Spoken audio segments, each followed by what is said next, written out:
everybody, and welcome to the trials, welcome to the tribulations, and welcome to my hair journey. If we are seeing each other for the first time, my name is AvoryGrace, and I say welcome to this wonderful journey.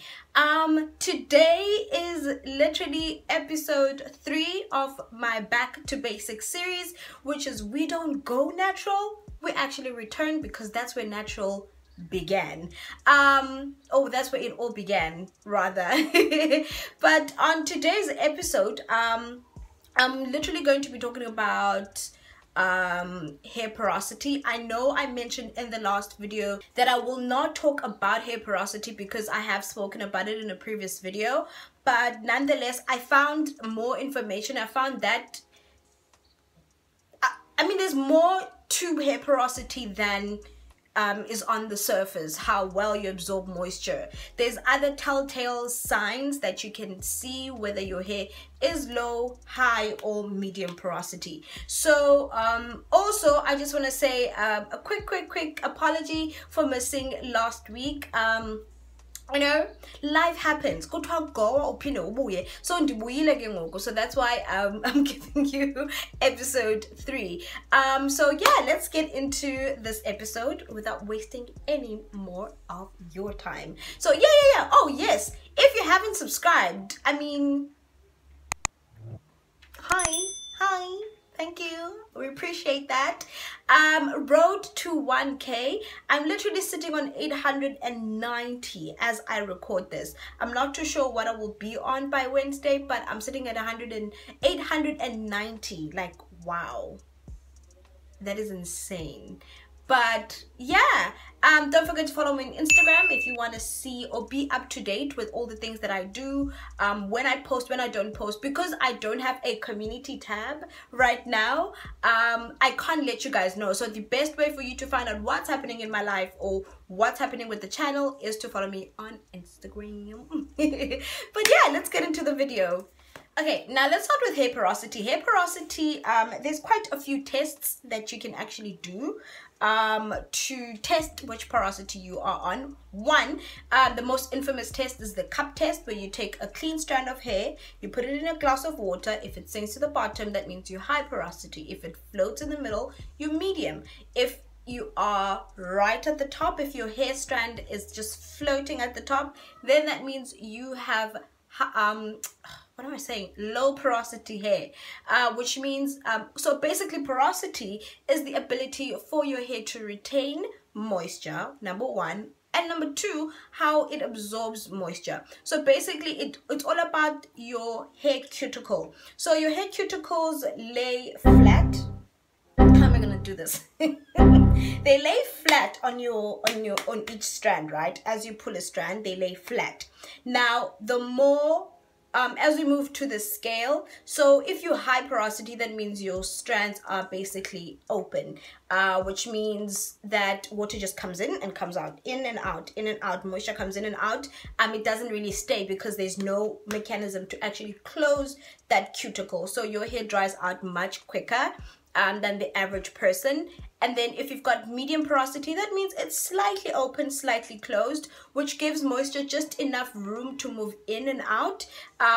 Like the right amount of moisture comes into your hair, and you are not prone to buildup. When you've got high porosity, you are very prone to buildup because you constantly moisturizing your hair, and that leads to like product buildup, and we don't want product buildup. No, we don't want that. Okay, and then low porosity means your cuticle is literally shut, which means it is shut, but it's maybe got like a little opening, and with that little opening you barely get moisture in, and when you do, you don't lose out on the moisture, but it weighs your hair down, and it also causes you to have a lot of what's this thing, man?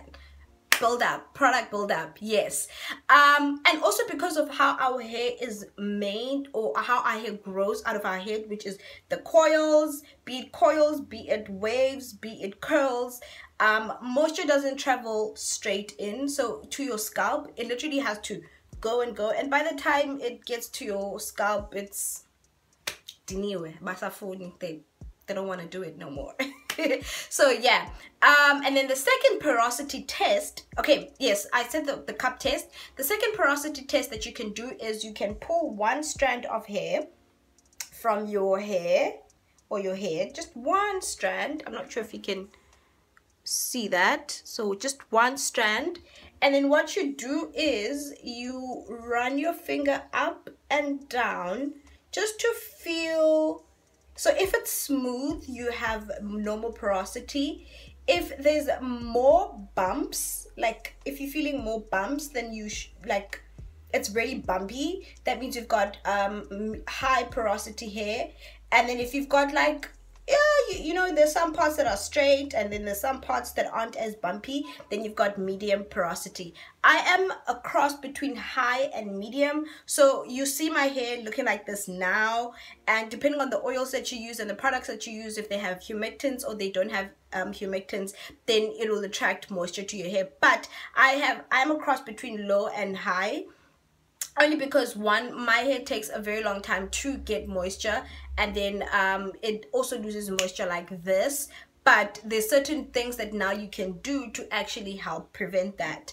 Another test that I know of is essentially when you wash your hair, how quickly does your hair become damp? So if you pour water on your hair, does water literally run all the way through and then it's just there? And sometimes you will see water bubbles or like just water droplets just sitting on your hair and nothing going in. That's also to indicate that you've got low porosity hair.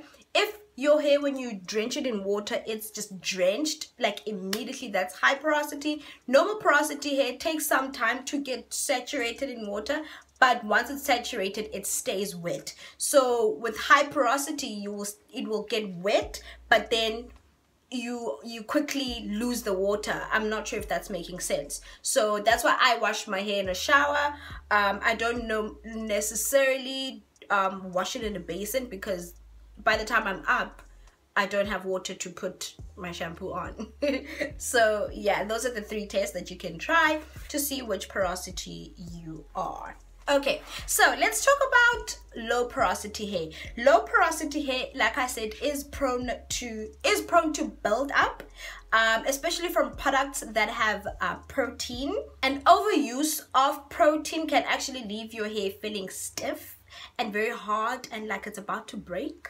I would advise using products that have humectants in it if you've got low porosity hair.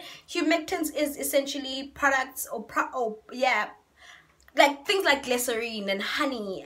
Those ingredients in products actually attract moisture from the environment. So whatever air droplets that are in the air, it attracts that to your hair. So if you've got low porosity and you struggle with moisture, I would advise going the route of finding products that have glycerine in it and honey as well. I will list some humectants, ingredients that are humectants that you can incorporate into your routine to maintain moisture. Like I said, so it's honey, it's honey, aloe vera, and glycerine that I know of at the top of my head right now. So those are the 3 main ingredients that you want to look out for when you're buying products for low porosity hair. So these products, right, they help your hair to hold on to moisture and also to attract moisture to prevent it from being dry. I would also advise using very light products when styling your hair. You don't want your heavy creams. You want like a light cream. For example, the cream that I use, it's a styling cream as well. I use the African Pride from the Moisture Miracle range, their curling cream. That's the only cream that I've found and I use that I really love. I also use a leave-in conditioner from Masodi Organics. Really love that product, and it has all the ingredients that promote moisture retention. Yeah, so with leave-in conditioners, you also want to make sure that all your leave-in conditioners are water-based. Water needs to be one of the first 5 ingredients in the product that you use. That also helps with maintaining and attracting moisture into your hair. Oils that I would advise or suggest for you to use, so it's jojoba oil. Actually, jojoba oil, fun fact, is actually very similar to the oil that our scalp or our hair actually produces. So you can use jojoba oil, you can use grapeseed oil, you can also use avocado oil. Those are the 3 oils that I think would work best for you if you have a low porosity hair. Now, with normal porosity hair, you see it by how well it holds styles. Literally, a twist out will be a twist out. A braid out will be a braid out. A bantu knot twist out will be a bantu knot twist out. Like, it literally holds curls and it holds styles very, very, very well. So that's normal porosity hair. They can easily, and they take heat. Not to say I'm advising any heat, but if you are someone that uses heat and you have normal porosity hair, you have a lower chance of getting heat damage because your cuticles are so overlapped. So they take heat very well, and they also take color well as well. So just FYI. Now let's move on to the thing is with normal porosity hair, you can use any and every product that you want to use. If it's winter, you can go for heavy butters, you can go for heavy creams, you can go for leave-in conditioners that are not light or whatever. With normal porosity hair, you will notice how easily your hair accepts certain products, or like you put on an oil and it's easily absorbed into your hair. You put on a styling cream, it's there. Wash and go is there, and you don't have to work product in. If you don't have to work hard to get product into your hair, then you are the chosen one. So that's why I'm gonna spend too much time on it, because I feel like anybody that has normal porosity hair doesn't struggle as much. Let me just put it that way. Now, moving on to high porosity hair. Now, high porosity hair, if you didn't know, can actually be inherent. So you can actually inherit having high porosity from your parents. It's not something that you did. It's not what you eat. It's not what you have done over the years. It can literally be something that you inherit from your parents, and that is just genetics, and there's literally nothing that you can do about that. Now, with high porosity hair is like that child that is very fragile. You don't want to color treat it too much. You don't want to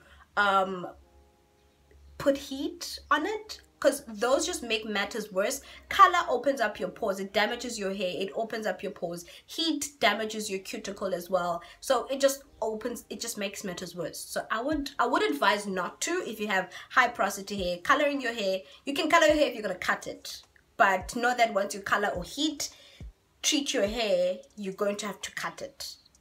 So when you've got high porosity hair, right, it's very common for high porosity hair, or people with high porosity, when you've got a big afro out and then you step outside, because there's so much moisture in the environment, your hair then goes back and then it shrinks.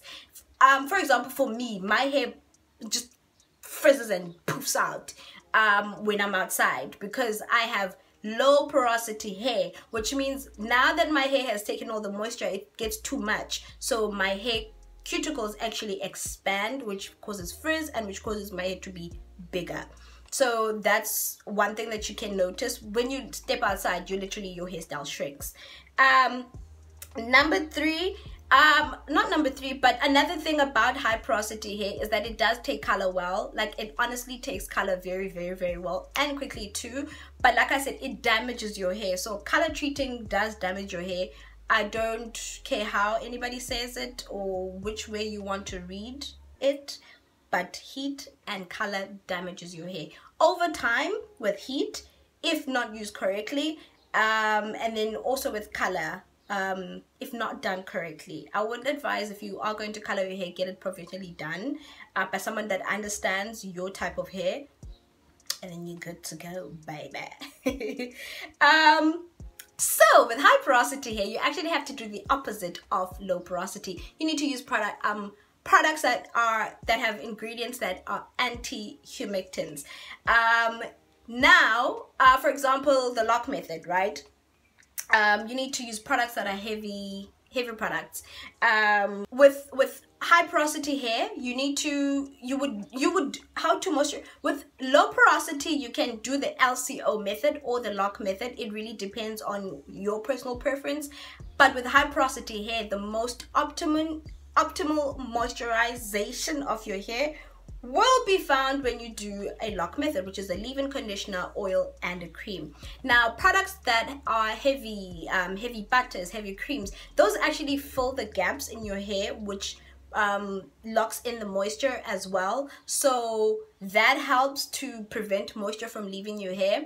Also, an apple cider rinse really helps to close up the cuticles prior, be it as a pre-poo or doing it as a rinse after a shampoo. So you just put apple cider vinegar in a bottle of water. Make sure your head is tilted back, because honey, if that thing gets on your eye, girl, you don't want none of that. And then what also happens is that with an apple cider rinse, it shrinks your cuticles, so everything comes, you know, just comes together a bit. Also, I would also advise, if you are someone that has high porosity hair, to do protein treatments. To do protein treatments every month. I know that sounds a bit excessive, but it's actually, protein is the building block of your hair. So if you've got high porosity hair and your cuticles are wide open, so you are prone to damage. So I would say protein treatments every month or every 2 months. And then you need to deep condition your hair quite a lot. Well, not quite a lot. Everybody all around, low, medium, high, you need to deep condition. That's a non-negotiable, honestly, at this point. So yeah, that is it. I think I'm done. That is all for today. That is all for episode 3. Thank you so much for watching. If you've made it till this part of the video, just give me a thumbs up. Just leave a thumbs up. Comment down below, how have you been enjoying this series? Have you learned something new? Are you sharing it with your friends? Please share it with your friends, share it with your family, share it with everybody in your workplace as well. But I am out, and this is episode 3 of Back to Basics. But yeah, thank you so much to everybody that has watched Road to 1K. If you haven't subscribed, do the right thing and click that subscribe button right before you leave. And also, don't forget to like the video. Follow me on Instagram if you want to follow my life and see what I do, when I post, what I'm going to post, and all of that good stuff. But thank you so much to everybody that watches my videos. I really do appreciate it. I will see you guys in the next video.